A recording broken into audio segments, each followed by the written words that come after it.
오늘 영상에서 말씀드리고 싶은 포인트는 최근 영상에서는 제가 원전주도 매수를 하고 그리고 코인 관련 주들도 매수를 했었습니다. 그리고 지금 꽤 수익도 잘 나오고 있으나 약간 걱정되는 부분들이 있어서 오늘 영상을 한번 찍게 되었습니다. 그게 바로 무엇이냐면 단기적으로는 약간은 추정을 줄 수 있는 재료들이 여전히 남아있는데 첫 번째로 내일 잭슨홀 미팅이 남아있습니다. 여기에서는 지금 통화정책에 대한 프레임워크에 대해서 이야기를 할 수가 있는데 쉽게 말해서 물가를 잡겠다고 하면서 약간은 고금리 정책을 펼칠 수가 있습니다. 지금 미국의 빅테크 가격들은 약간은 고밸류에이션이 부담이 되고 있다 보니까 이렇게 유동성 이슈가 부각이 되면 지금 시장의 관심도는 이 고밸류에이션을 견뎌내기 위해서는 실적이 아주 잘 나와야 되는 문제가 발생을 합니다. 그러면 이번에 엔비디아 실적이 약간이나마 미스가 나면 이 관점, 유동성이 가뜩이나 약간 부족해서 고밸류에이션이 부담이 되는데 실적까지도 안 뜨게 된다. 그러면 이 과정에서 단기적으로 이 크게 올 수가 있다는 것이죠. 자, 그러면 가격이 저렴해질 거잖아요. 그러면 이 저렴해지는 이 구간부터는 다시 반등장이 시작이 될 거예요. 그래서 여기에서 제가 지금 의사결정을 해야 되는 포인트가 뭐냐면요. 지금 이렇게 조정이 올 수도 있고 안 올 수도 있어요. 그래서 지금 이 위험들을 대비를 할지 말지를 알아봐야 되는 거예요. 그러니까 괜히 위험들을 대비를 했다가 상승장을 놓칠 수도 있는 거잖아요. 그래서 저는 상승장도 놓쳐서는 안 되고 그리고 하락하는 것들도 어느 정도는 대비를 해놔야 되기 때문에 어떻게 리스크 관리를 할지에 대해서 판단을 해야 되는데 이 트리거 1과 트리거 2가 동시에 겹쳐진다라고 한다면 이거는 위험 대비를 해야 된다는 거예요. 자, 그래서 첫 번째로 뭘 해야 되느냐? 일단 유동성 이슈를 알아보는 게 본질인 거예요. 그러니까 내일에 있을 수 있는 이 잭슨홀 미팅은 혹여나 이 유동성 이슈에다가 부담을 주지는 않을까? 요 관점에서 내일은 잭슨홀 미팅을 보는 거지. 핵심은 첫 번째, 이 유동성에 대한 이슈에 대해서 먼저 분석을 하고 그 다음에는 이 유동성이 정말로 부각이 된다면 고밸류에이션이 부담이 될 거예요. 그러면 이때는 실적이 중요한데 실적은 어떻게 나올지는 모릅니다. 그래서 이런 내용들을 지금 저는 어떻게 대응을 할 것인지를 한번 알아보자라는 내용입니다. 자, 그래서 먼저 이 유동성 흐름들에 대해서 코멘트를 한번 드려볼 건데 제가 이 유동성에 대해서 관심을 가지게 되었던 최근 포인트가 있다면 지금 코인 가격과 금 가격이 위험자산과 안전자산이 동시에 하락하는 이 시그널들은 유동성 부족 이슈가 부각이 될 때 위험자산과 안전자산이 동시에 하락하는 흐름들을 보일 수가 있습니다. 이에 대해서 많은 사람들이 일반적으로 알고 있는 포인트가 바로 TGA 잔고라고 하는 게 있어요. 그러니까 이 TGA 잔고라고 하는 건 뭐냐면요. 미국 정부에서 공무원들한테 월급을 줘야 되는데 지금 올해 9월달 말까지는요. 8,500억 달러를 채워야 돼요. 자, 그런데 기존에는 어땠냐면요. 영랩 잔고라고 해가지고 그냥 잉여 현금들이 있었어요. 남아 돌고 있는 돈들이 있었는데 원래는 이 돈들을 중앙은행에다가 맡겨놓고 이자를 받고 있었다는 거죠. 자, 그래서 만약에 이 정부에서 돈이 필요하다라고 한다면 이 남아 돌고 있는 이 돈들 있죠. 여기에서 미국 정부한테 돈을 빌려줬었는데 이제는 이 돈들이 없어졌다는 거예요. 자, 그러면 이 문제들이 어떻게 연결이 되냐면 지금 기존에 돈을 많이 빌려줬었던 이런 영래포 잔고 쪽에서 지금 돈이 바닥이 나버렸죠. 그러면 이제 돈을 빌려줄 수 있는 곳은 지급준비금밖에 남지 않은 거예요. 자, 그런데 이 지급준비금이라고 하는 건 무엇이냐? 우리가 실제로 투자나 소비를 할 때 사용되는 돈이라고 바라보시면 돼요.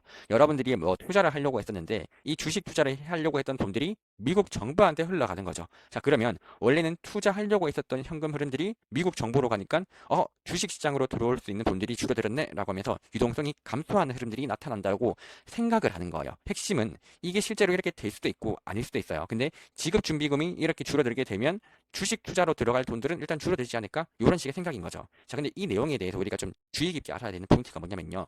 지금 이 지급준비금이 얼마가 있냐면요. 3.3조 달러가 보유를 하고 있어요. 그런데 정말로 이 지급준비금이 부족합니다라고 인지를 하기 위해서는요. 이 지급준비금이 3조 달러 미만 정도가 되어야지 정말 유동성이 부족하네라고 인지를 할 수가 있는데 지금은 이 지급준비금도 돈이 많다는 거죠. 지금은 이 지급준비금에서 사람들한테도 돈을 빌려줄 수도 있고 정부한테도 또 돈을 빌려줄 수도 있고 둘 다 빌려주고 나서도 아직도 유동성 부족 신호가 안 나타날 수가 있다는 거예요. 실제로 이런 근거들이 소프금리에서의 움직임들이 없다고요. 만약에 정말 유동성에서 막 피크가 치고 부족하다라고 하는 시그널들이 나타나려면 이 소프금리가 상승을 해야 되는데 아직은 이 소프금리가 상승을 하지 않았다는 거예요. 그래서 핵심은 무엇이냐? 지금 구간은 일단 유동성이 부족하지는 않은 상태인 거예요. 다시 유동성이 부족하지는 않아요. 그런데 문제점은 뭐다? 지금 평상시에는 부족하지 않는데 정말 특정한 시기가 있잖아요. 이번에 FOMC 의사록도 나왔었는데 어떻게 나왔었냐면 스탠딩 래퍼의 사용액이 증가했다라고 나와요. 이건 어떤 뜻이냐면요. 원래는 평상시라고 한다면 돈이 유동성이 부족하지 않은 거예요. 근데 특정한 날 있죠. 예를 들어서 내가 세금을 내야 되는데 돈이 없는 거예요. 그러면 이런 때는 돈 빌려줘라고 하면서 일시적으로 유동성이 부족할 수가 있다는 거예요. 자, 그러면 우리는 이 흐름에 대해서 이런 식의 큰 흐름에 대해서 알아야 돼요. 전반적으로는 유동성이 부족한 건 아니나 일시적으로 유동성이 부족할 수 있는 시그널들은 나타난다는 거예요. 그럼 만약에 일시적으로 유동성이 부족한 게 지속적으로 이어지면 어떻게 될까요? 그러면 그때는 유동성 부족이라고 볼 수 있는데 그런 흐름들이 나타나면 이소포 금리가 상승하는 흐름들이 자꾸 보인다는 거예요. 근데 지금은 어떻다? 지금은 유동성 축소 수준은 아니라 그냥 어쩌다가 한 번씩 유동성 충격이 있을 수도 있겠구나. 이 정도의 스탠스인 거예요. 이해되시죠? 자, 그러면 유동성에 대한 저의 생각은 어떠냐면요. 시장에 있는 유동성은요, 아직 충분합니다. 아직 충분하기 때문에 고밸류에이션들도 뭐 쉽사리 폭락하지는 않을 거라고 생각을 해요. 아직까지는 버블장으로 갈 수 있을 정도에서요, 유동성들도 충분히 있긴 합니다. 자, 그런데 가끔씩, 아주 가끔씩 유동성이 가끔씩 일시적으로 마르는 타이밍들이 있어요. 예를 들어서 세금을 내야 된다는 납부식이나 그게 아마도 9월 달이겠죠. 그러면 세금을 내야 될 때 잠깐은 유동성이 막 부족하다라고 하는 이슈가 나올 수도 있겠죠. 그러면 이런 모습들을 보고 투자자들은 야, 유동성 쇼크가 오는 거 아닐까라고 공포에 떨 거예요. 근데 핵심 본질은 무엇이냐라고 했을 때 유동성이 과거보다 줄어들었지만 여전히 충분하다는 거예요. 과거에는 이 유동성이 아주 넘쳐 흘렸어요. 풍부하다 해서 지금은 충분합니다로 넘어온 거라고요. 근데 사람들은 야, 일단 유동성이 줄어들었으니까 이 관점만 그냥 줄어들었다는 이 관점만 주목을 하면서 투매로 이어질 가능성들이 높은데 우리는 이렇게 투매로 이어질 때 과도하게 매도가 되는 부분들이 분명히 있을 거예요. 왜냐하면 사람들은 지금 아주 공포에 떨고 있을 거니까 유동성이 부족해질 것이고 아주 쇼크에 떨 거니까 이렇게 큰 투매가 나타날 때 우리는 용기 내서 주워 담아야 된다는 거예요. 이해되시죠? 그래서 이 타이밍에서 제가 조금 더 들어가면요. 이번에 유동성 쇼크가 일어난다고 쳐봐요. 그런데 여전히 충분한 지급준비금이라고 했어요. 그러면 충분한 지급준비금이라면 사람들이 공포에 떨지 않을 때 조정이 별로 안 올 수도 있다고요. 예를 들어서 조정이 5%가 왔다. 그러면 그냥 뭐 매도 따위 이런 거 하지 말고 그냥 매수하시면 돼요. 매수하고 홀딩하면 돼요. 조정이 5%다. 그냥 홀딩하고 매수하면 됩니다. 그런데 조정이 10%라고 한다? 그러면 약간의 현금은 두고 주식도 홀딩하시면 돼요. 그런데 15%의 조정장이다? 약간 아파요. 그래서 현금도 약간은 두고 포트폴리오 조절도 해야 돼요. 이게 15%의 조정장이고, 근데 30%의 조정장이다? 이건 조정이 아니라 하락장이에요. 이해되시죠? 뭐 이런 타이밍 때는 누군가는 뭐 숏을 칠 수도 있으나 뭐 현금 비중을 가지는 뭐 전략이 약간은 더 낫지 않을까 싶긴 한데, 그럼 여기에서 이번에 유동성으로 조정이 온다면 얼마나 조정이 올 거냐는 거예요. 이거에 따라 가지고 제가 이 유동성이 부족하다는 이슈들 리스크를 대비해야 될지 말아야 될지 또는 뭐 엔비디아의 실적이 좋을지 안 좋을지 이런 것들에 대해서 분석을 한 다음에 어느 정도 리스크인지를 알아야지 제가 포트폴리오를 짤 거 아니에요. 그래서 중요한 거는 지금 구간에서 얼마나 하락할지를 분석을 해야 되는데 이에 대한 아이디어로서 엔비디아의 실적을 바라보자는 생각을 하게 되었어요. 이 의미는 뭐냐면 다음 주에 8월 27일 날 때 엔비디아의 실적이 발표가 되거든요. 그러면 저의 관점은 뭐냐면 이거예요. 저는 웬만해서는 주식을 홀딩하고 가지고 가고 싶습니다. 왜냐하면 여전히 상승의 방향성은 틀리지 않았다고 생각하기 때문에 홀딩하고 가지고 가고 싶은데 조정의 폭이 크면 약간은 대비를 해야겠죠. 그래서 가장 최악의 시나리오는 어떨까라고 하는 걸 가정을 해보는 거예요. 이번에 유동성이 부족하다는 이슈로 투매가 나올 수 있는 환경인데 만약에 실적까지 나쁘게 된다? 그러면 크게 하락할 수가 있겠죠. 그러면 이 엔비디아가 하락을 하면 어디까지 하락했을 때 사람들이 멈출까라고 하는 걸 체크를 해보는 거예요. 예를 들어서 여러분들한테 물어보는 거죠. 엔비디아 가격이 내일 마이너스 30%가 하락했대요. 그럼 여러분들 살까요? 안 살까요? 개인적으로 만약에 내일 엔비디아 가격이 30%가 하락하잖아요. 저는 사고 싶어요.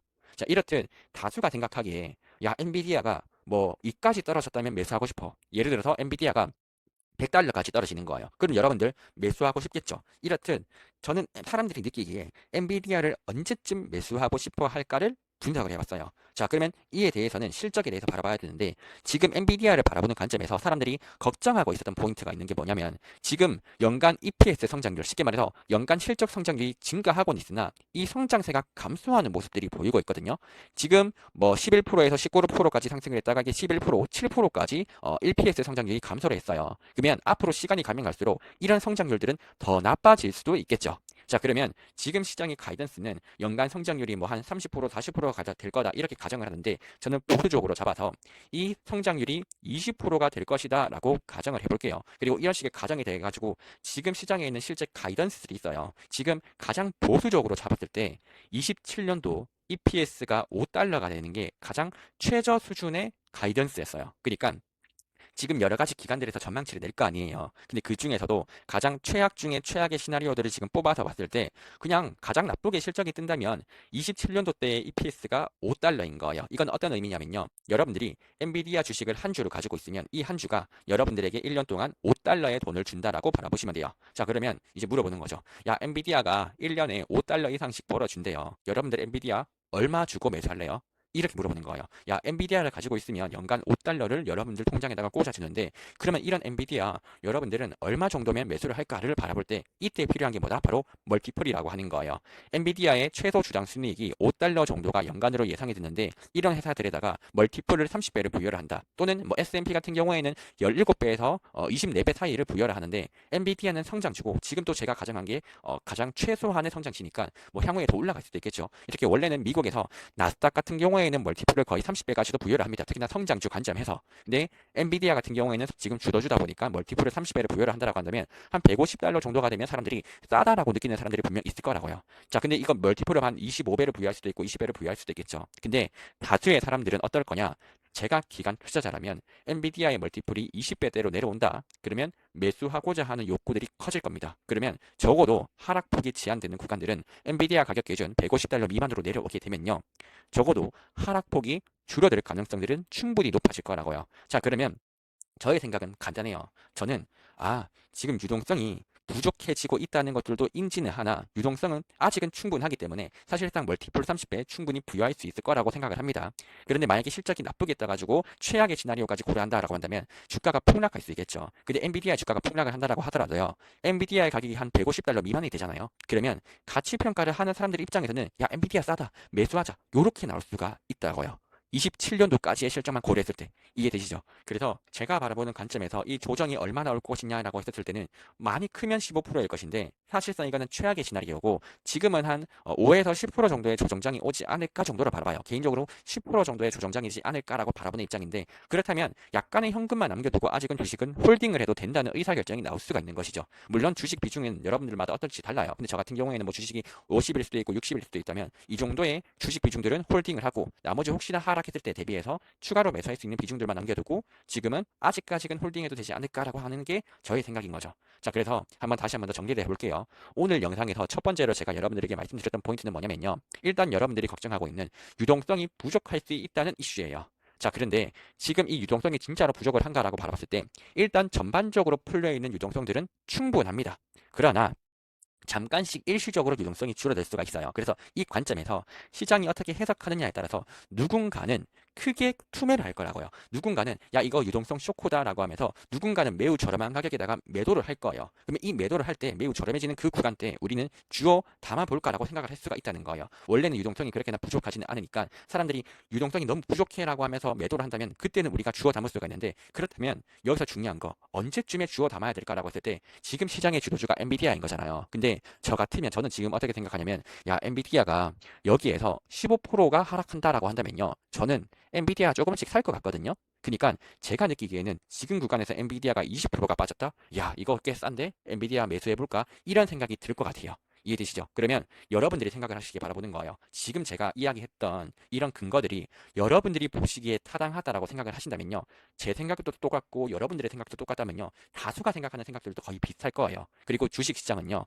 다수가 동시에 매수하는 지점에서 반등합니다. 그러면 지금 다수가 동시에 매수하는 지점들이 적어도 하락장이 된다라고 치더라도 조정장이 된다라고 치더라도 다수의 사람들이 매수하는 지점들이 언제일까라고 했을 때 지금 구간에서 증시가 15% 정도가 빠지잖아요. 그러면 아주 다수의 사람들은 야, 지금이라면 사야지라고 의사결정을 할 가능성들이 있다는 거죠. 그렇기 때문에 지금 실적이라고 하는 게 과거보다는 확실히 올라온 게 있어서 이런 기초 체력들을 고려를 한다면 조정이 된다라고 하더라도 조정장의 폭은 최대 15에서 20이 될 가능성들이 높지 않을까라고 바라보는 거고 그렇다면 제가 보기에는 이런 것들을 고려를 해가지고 포트폴리오를 짤 수 있을 거 아니에요. 그러니까 최악까지도 고려를 해서 아주 보수적으로 잡는다면 야 15에서 20% 정도가 조정이 최대치겠네? 그럼 그걸 고려해가지고 현금들은 조금 더 남겨놓고 나머지는 홀딩하자 이런 식의 의사결정이 된다는 거예요. 이해되시나요? 충분히 제 의도가 전달이 됐을지는 모르겠지만 이게 저의 일단 전달하고 싶었던 포인트고 그러면 지금 사람들마다 어떻게 리스크를 회피를 할지에 대해서는 사람마다 성향이 달라요.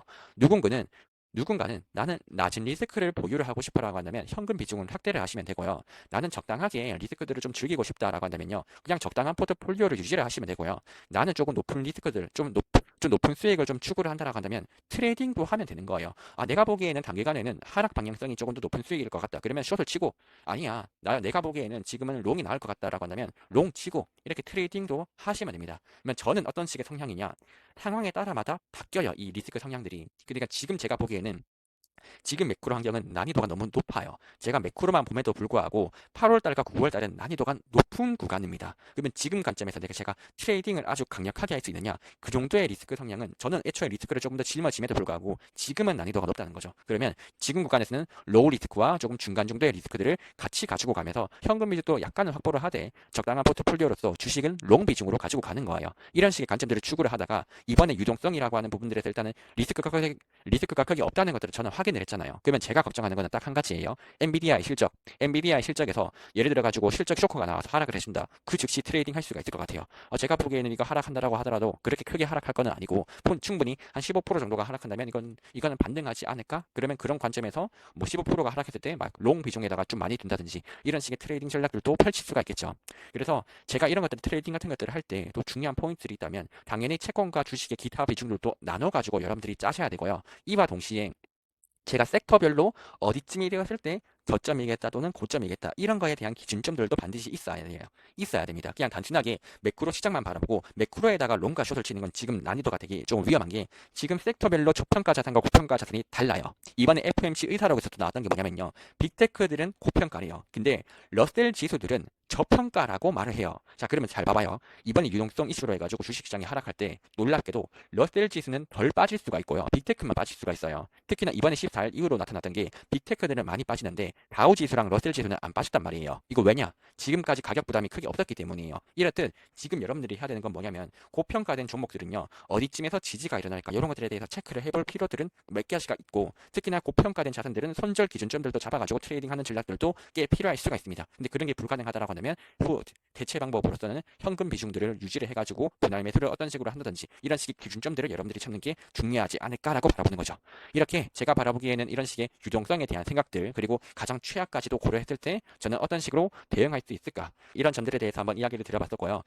그리고 중요한 것은 이런 리스크들이 있다라고 하더라도 모두 다 대응하는 게 아니라는 거예요. 너무 중요한 개념인데 이런 리스크들이 있다고 해서 대응을 했다가 상승장이 되면 여러분들은 수익을 놓치는 거예요. 물론 수익을 놓치더라도 안 잃는 게 더 중요하기 때문에 개인적으로 초보자분들한테는 잃지 않는 방향성으로 가라고는 말을 합니다. 근데 어느 정도 실력이 쌓이고 나면 이런 구간들에서도 내가 어떤 리스크들은 짊어져야 될지를 판단을 해야 되는데 제가 보기에 이 유동성일 수 있죠. 저는 이거는 웬만하면 짊어지곤 싶으나 지금 엔비디아 실적이라고 하는 이 요소 때문에 저는 이 유동성 이슈를 단기적으로는 일단은 주의를 하되 실적 발표 이후에는 유동성 이슈에 대해서 전 리스크를 노출시킬 거라고요. 리스크를 노출시키는 만큼 수익률은 높아지고요. 잃는 폭들도 높아지겠죠. 근데 단기적으로 쉽게 말해서 다음 주 수요일까지는 약간은 보수적으로 가되 다음 주 목요일쯤부터는 다시 한 번 더 공격적으로 갈 수 있는 포지션들이 되겠죠. 이해되시나요? 그래서 여러분들이 판단하기에 오늘 제 이야기를 듣고 야, 이 논리는 타당한 것 같다라고 한다면 그 리스크를 한번 노출시켜 볼까? 이렇게 하고 내가 보기에 이 주장은 타당하지 않은 것 같아. 그러면 조금 보수적으로 여러분들이 포트폴리오를 짜는 거죠. 그래서 유튜브 같은 것들을 볼 때요. 주장에 대한 근거들을 바라보시고 그런 근거들에 따라 가지고 여러분들의 포트폴리오들을 조절하는 것들도 상당히 중요하지 않을까? 이렇게 생각을 해서 오늘 영상 한번 올려드렸습니다. 이상으로 오늘 영상은 여기서 마치도록 하고 멤버십 분들은 조만간에 커뮤니티 게시글들 지금 시기는 조금 적변 시기가 많기 때문에 조금 자주 올려드릴 가능성들이 있다 보니까 자주 체크하시면 좋을 것 같습니다.